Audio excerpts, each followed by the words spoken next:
جی تو علیمہ خان صاحبہ اس وقت آ چکی ہیں اور تھوڑی ہی دیر میں وہ میڈیا سے گفتگو کریں گی۔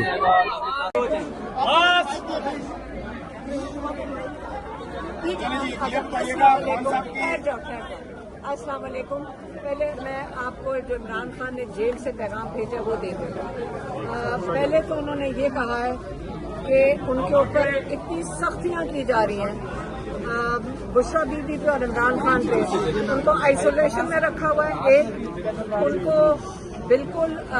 ساری سہولیات ختم ہوئی ہیں۔ انہوں نے کہا بشرا بی بی ایک ٹی وی دیکھتی ہے، وہ بھی ان کا بھی بند کر دیا گیا ہے۔ اور یہ جو ساری سختیاں کی جا رہی ہیں اس کے ذمہ دار ایک سپرنٹینڈنٹ انجم ہے اور دوسرا جو کرنل ہے، کہتے ہیں میں ان کو بالکل پہچانتا ہوں، یہ کون ہے کرنل، اور یہ عاصم منیر کی انسٹرکشنز پہ کیا جا رہا ہے ان کے ساتھ جو ظلم ہے۔ اور انہوں نے یہ بھی کہا کہ عاصم منیر کو جو غصہ ہے وہ اس لیے کیونکہ انہیں زلفی بخاری کے ہاتھوں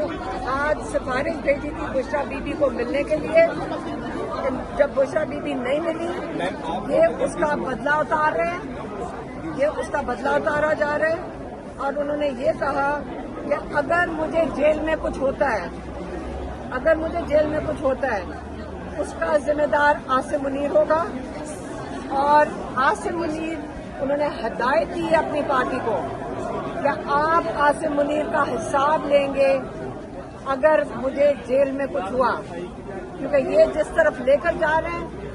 آپ کو نظر آ رہا ہے کہ عمران خان کو اس قید میں رکھا ہوا ہے۔ یہ میں آپ کو اب کہہ رہی ہوں کہ آپ یاد رکھیں کہ جو کلبھوشن یادو جس نے کتنے لوگ پاکستان میں دہشت گردی سے قتل کیے تھے، وہ بڑی آرام و آسائش میں ہے۔ یہاں پہ کوئی ایک فوجی ہے رضوان، وہ بڑے شان و شوکت میں رہ رہا ہے، یہ عام قیدی بہت بہتر طریقے سے رہ رہا ہے۔ اور یہ جو ظلم کیا جا رہا ہے یہ عمران خان پہ اور بشرا بی بی پہ کیا جا رہا ہے۔ اور یہ صرف وہ چاہتے ہیں، عمران خان نے یہ کہا ہے بشرا بی بی کو توڑیں تاکہ وہ عمران خان ٹوٹے۔ عمران خان نے کہا ہے جہاں اتنا وقت گزر چکا ہے میں ظلم کا نظام نہیں قبول کروں گا اور میں جیل میں ساری زندگی قید رہنا پہ میں رہ لوں گا۔ اب دوسرا پیغام انہوں نے اپنی پارٹی کے لیے بھیجا ہے، انہوں نے پارٹی کے لیے بھیجا ہے اور پارٹی کے لیے انہوں نے یہ کہا ہے، ان کو میری بہنوں نے بتایا کہ آپ کے سارے پارلیمنٹیرینز لاہور گئے تھے لیکن وہ اس کے اندر کنٹروورسی اتنی زیادہ پیدا کر دی، حالانکہ سارے پارلیمنٹیرینز مل کر لاہور کو حوصلہ دینا ایک بڑا خوشائن چیز تھی اور یہ شروعات تھی تحریک کی۔ تو ان کو انہوں نے بہت سخت ناراض ہوئے،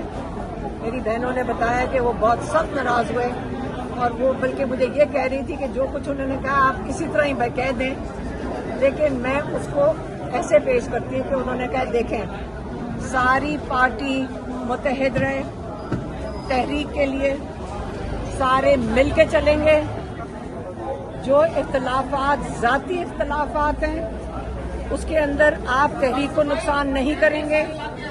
اور میں یہ دیکھ رہا ہوں اور پھر میں اس کے اوپر سخت فیصلہ کروں گا۔ اور یہ میں آپ کو کہہ رہی ہوں کہ میں نے اس کو بہت نرم طریقے سے پیش کیا ہے۔ سب جیلوں میں بیٹھے اور پھر آگے انہوں نے کیا کہا، آگے انہوں نے کہا کہ آپ لوگوں کو اپنے ذاتی ناراضگی میں انہوں نے کہا کہ آپ اپنے ذاتی اختلافات میں پڑے ہوئے، آپ کو یہ نہیں نظر آ رہا کہ ہم کتنی سخت جیلیں کاٹ رہے ہیں، صرف عمران خان اور بشرا بی بی اور باقی جو قیدی ہیں ضعیف لوگ ہیں جیلیں کاٹ رہے ہیں اور آپ کو اس وقت اپنے ذاتی اختلافات کی پڑی ہوئی ہے اور آپ کو ہمارا خیال نہیں ہے کہ ہم جیلوں میں بیٹھے ہیں۔ اور آپ لوگ کوشش دکھائیں ہمیں کر کے، ساری پارٹی نکلے گی تحریک کے اندر حصہ لے گی اور اگر نہیں لے گی انہوں نے کہا میں جیل کرنے کو تیار ہوں۔ اس لیے انہوں نے محتاط کیا اپنے پارٹی کے لوگوں کو کہ مجھے کوئی اختلاف کا نہ پتہ چلے اور مجھے کوئی نہ آگے سننے میں آئے کہ آپ میڈیا کے اندر بیٹھ کے اپنے ذاتی اختلافات کی بات بھی کریں گے۔ یہ آج آپ کو پارٹی کا